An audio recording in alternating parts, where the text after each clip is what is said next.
All right, another video book review.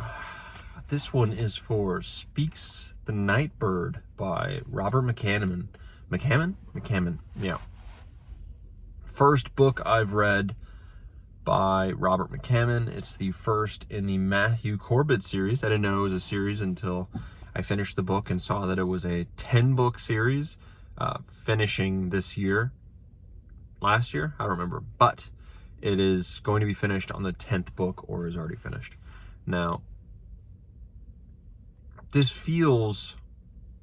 as a book, I went in just as a recommendation from Mike's book reviews, and I had it on like my list of books to read, right? And I didn't go out searching for it. It showed up in my library app saying, "Oh, hey, it's ready for you to check out." So I did, and just started reading without looking back and without a thought about what it's about.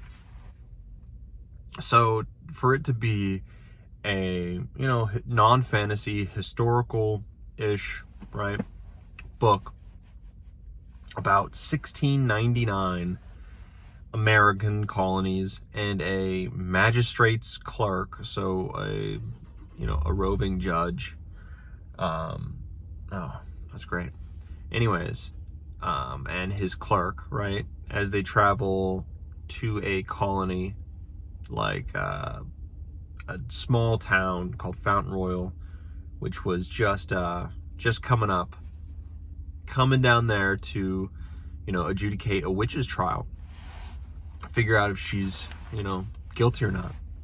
That's a strange one. I didn't expect it, but I was here for it. The writing was solid, especially in the first couple chapters to draw me, but that's what kept me going. It's a slow book. It definitely feels slow, and slower than a lot of books I've read, but the power of the mystery is really what kind of draws you through it, because there are points where you don't feel like you're getting anywhere, but what you're doing is definitely dealing with Matthew Corbett as a character and fleshing him out as a young boy becoming a man, which is what this book is like a young adolescent boy being a little bit maybe naive about the world, as you would, even though he's a bit naive, but he becomes a man, as he even states it in this book. There's to deal with the witch. Then there is all of the evidence that is not there, and to prove her sorcery. So Matthew and how he sees the world, and how he has to question everything, goes on this journey in this small town. You really figure out this small town, which is comprised of two streets intersecting, right? But you see as he goes and interviews everyone, chases down every rabbit hole, does everything in his power to figure out if this witch is a witch. And that process feels natural. He's not like hitting it out of the park every time he chases down a lead. He does stumble or mess up or miss things a lot of the times, but he's also successful a lot of times, because he's very dogged in his manner, which you want to see in a character like this. He's brave, he's not he won't blanch from someone telling him, "Stop asking me questions." That's like a big thing about him, is he says, "No, I'm going to continue asking questions, because the truth is what matters." And that was that was cool to see. And I thought it was, while reading it, it was a good way, good themes about what's fair, about the system of law, right? I really liked how that was how it expanded on that in a way that, I think it was Justice of Kings or something. Richard Swan wrote a book. I read it earlier in 2024, and I wanted more of that and less of what I got.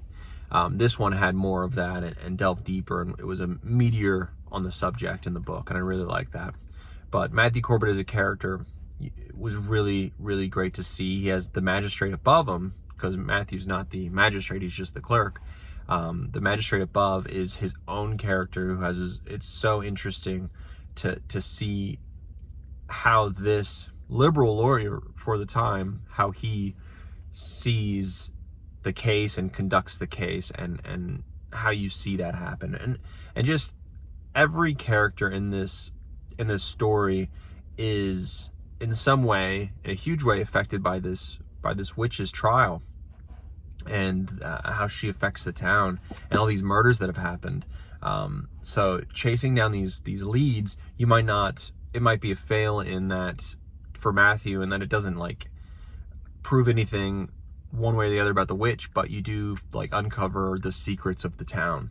It feels in that way very substantial of a book, that, you know, things don't happen not for a purpose in this book. Like, everything is happening for a purpose, and, you know, it's an enjoyable read. Everything throughout the book matters. Like, things from the beginning of the book come in all the way to the very end, you know, so you got to stay on your toes the whole time. And as a mystery, I'm always, you know, judging a mystery, like, at the very end, could I have, you know, figured this one out? Could I have can I like look past or back through the case and see, can I have done that if I was smart enough, or if I paid enough attention, if I was Matthew Corbett? And the answer is yes. Like, that's a hallmark of a good mystery, and I really, really enjoyed that about this. And I loved at the end, Matthew Corbett is, you know, walking through, oh, then this happened, and this happened, and this is why I thought this, and this, and, you know, he's talking about why, or how he solved the mystery, basically, at the end, and it's super satisfying. That was one of those satisfying, like, versions of that I've seen, and I thought it was incredibly, incredibly satisfying. The book did take a little bit, like, there were times when it was very slow, especially in the first, you know, 30-40% of the book, because it did take its time. It's a book that really did not shy away from the stroll that it was taking, pace-wise. But besides that, it really nailed it. That's why I give it on Goodreads, I gave it a 4 out of 5, just because of that slow pace, that really slow pace. I feel like you could cut a couple pages out here and there that could really bring that pace, just snug it up a bit. But other than that, it was a fantastic book, and there was even a time there where I felt something, you know, like an emotional beat actually hit, and it hit me, which doesn't happen all that often in books, sadly. This one, it actually did, and I was in fear of tearing up. I didn't tear up, but I feared it, which is enough for me, right? Yeah, absolute solid book. I'm not sure if I'm going to continue with the Matthew Corbett series. I was like, oh, it's a 10-book series. It'd be really interesting to see Matthew at like this young 20s here, and then let's say at the 10th book, he is hanging up his tricorn hat at, you know, in his late 50s or something, or 60s, and to see that where his adventures have led him. And then I jumped to the 10th book that is like going to be released soon or something, and it was like 5 years after this, 1704, and I was like, okay, so all 10 of these books, all of these adventures, I assume, they're all happening in a 5-year span. Not as interesting. It feels a little bit outlandish in that way, but I also haven't read the book, so I'm being unfair, possibly. But that did deter me a bit from it, from continuing on the series, but it is fantastically written. Robert McCammon, I've never read before again, so I always hear about Swan Song or Boy's Life. Are both Robert McCammon? I don't know, but Boy's Life for sure. Read about the Boy's Life, and I'm like, I don't know. I never end up putting it on my TBR, so, you know, this is a solid first book that I've read by him. Solid being like really great, actually, for what it is.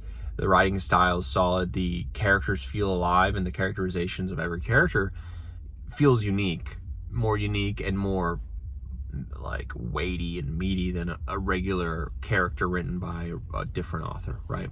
But not so in this book. So he is unique in that way, and I like the way that he puts a sentence together, right? It's maybe not as, I'm not highlighting everything in the book, but it is satisfying and unique in how he does it. So I enjoyed it. I enjoyed the book. I enjoyed myself immensely while reading the book. It did take a little bit longer than it should have, I think, and it was slowish paced. So hopefully the next book I read by Robert McCammon is not so. Anyways, I'll give this book an 8.5 out of 10. 8.5 out of 10. Really, really, really good book. Approaching great, but just fell shy. Anyways,